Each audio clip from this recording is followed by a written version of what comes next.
Do you think, like, because obviously you said that uni felt like it was yesterday you started. Mm. Do you think you've like changed in any way since in the last 4 years?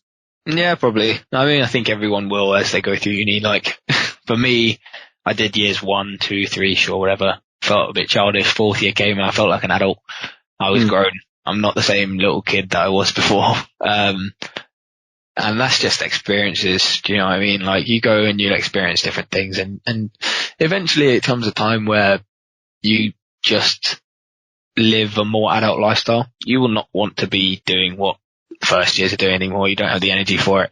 You're tired, and that turns you into an adult. In terms of, yeah, I definitely learned some stuff along the way and been shaped by uni as a whole. And I think that's the same for everyone, but don't be afraid of that. It's something that happens, and it's something that you should embrace.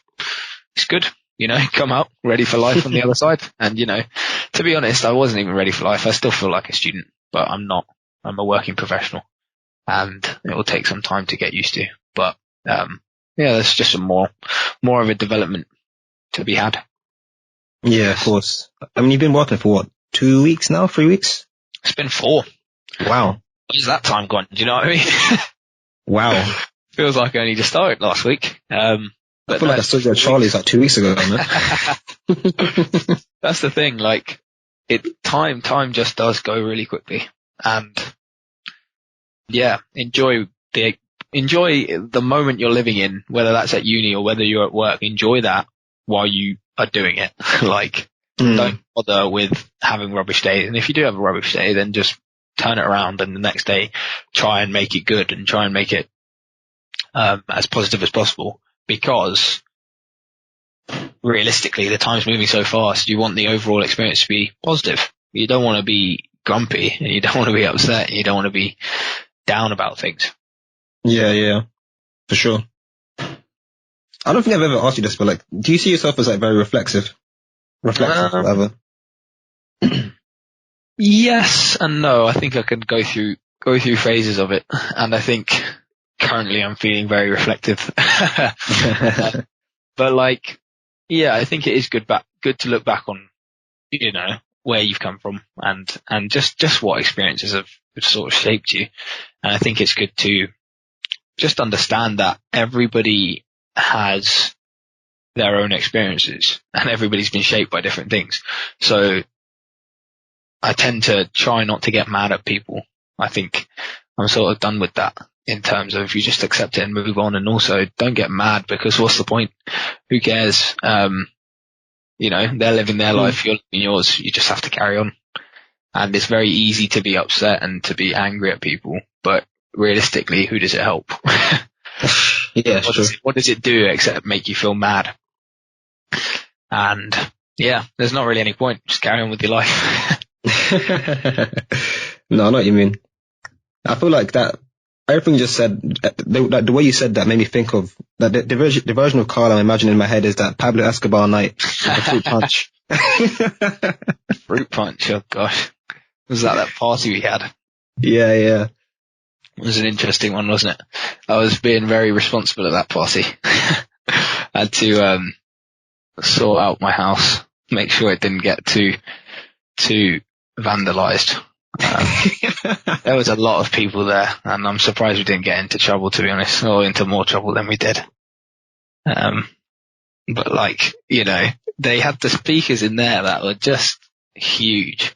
They must have been like the size of like a couple of desks, at least. And they just made the whole house vibrate.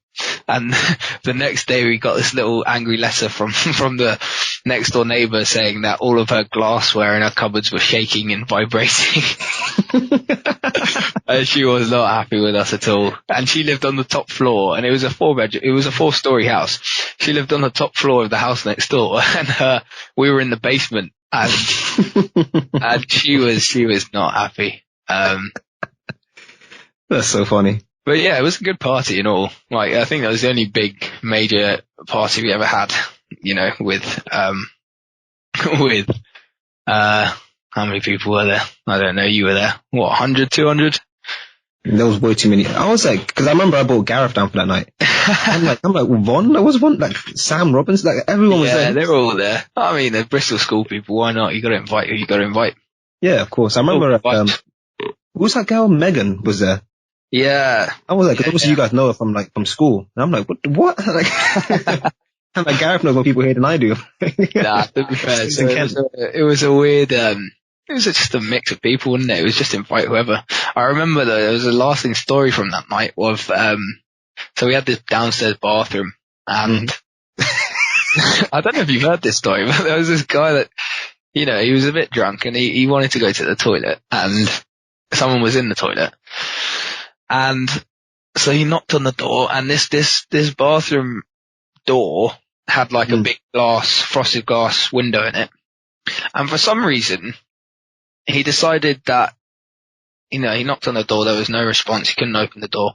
So he decided the good idea there would be to put his head through the window of the door. And I was just there, like, I was sober, so I didn't drink at this party because I was like, you know what, there needs to be one person that's being semi-responsible to deal with situations such as this. So I went down, like, someone ran upstairs to me, they found me, they're like, someone just put their head through your bathroom door, and I was like, what? I went downstairs, I was like, who's done this? And the guy was just standing there looking guilty next to it, and then I was like, was it you? And he was like, yeah. And I was like, so what happened? He was like, well, I put my head through the window, and I was like, yeah, but why did you put your head through? That was my question. I wasn't really that fussed that he'd smashed the window. That was fine. I was like, why did you choose to smash it with your head?